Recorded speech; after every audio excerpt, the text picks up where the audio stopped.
ترجمہ کیا کہ ٹوڑے تے دوائیاں میرے یار رہن دے آقا دے بیمار رہن دے ٹوڑے تے دوائیاں میرے یار رہن دے آقا دے بیمار رہن دے کچھ لائے جس سے طبیعت سنبھلے کہتے ہیں دوائیوں کی ضرورت نہیں ہے بس یہی التجا ہے کہ ٹوڑے تے دوائیاں میرے یار رہن آقا دے بیمار رہن دے ٹوڑے تے دوائیاں میرے آقا دے بیمار ذرا سوچئے تو صحیح کیسا وقت ہوگا آخری وقت ہو اب ہم میں سے ہی کسی کا یہاں آخری وقت آ جائے ہر کوئی ان سے محبت جتاتا ہے ہمارا پرانا ساتھی ہے اتنی دور سے چل رہا ہے ان سے بھی تو محبت کا اظہار کیا ہوگا نا صحابہ نے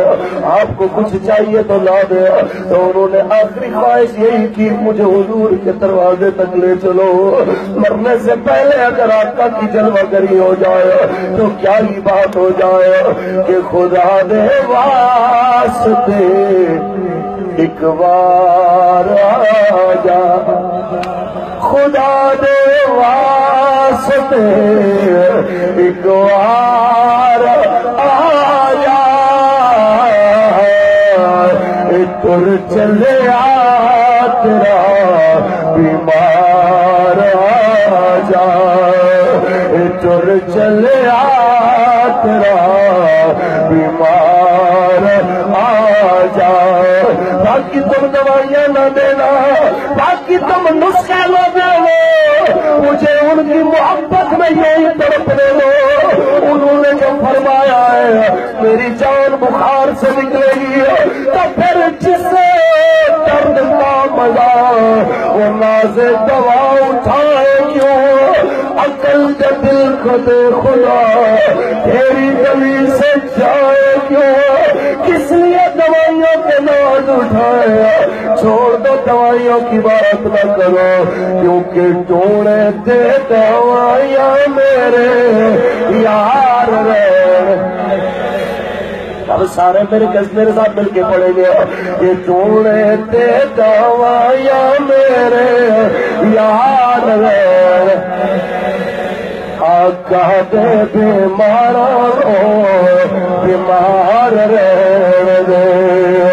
جناب اعلیٰ ایسے لمحات میں روح پرواز کر جاتی ہے میرے کریم کا فرماتے ہیں حضرت بلال بن حارث کو چاہے آپ اس کی قبر تیار کریں اب میرے آقا خود جنازہ پڑھاتے ہیں ذرا تصور تو کیجئے ان کے مقدر کی عظمتوں کا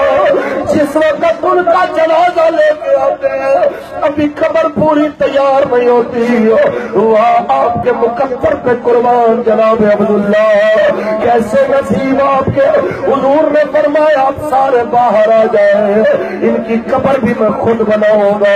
ایسے میں حضور تشریف لاتے ہیں اور جناب اعلیٰ جب قبر سے مٹی اٹھا کے باہر پھینکتے ہیں ہر باری حضور کے لبوں پہ ایک جملہ ہوتا ہے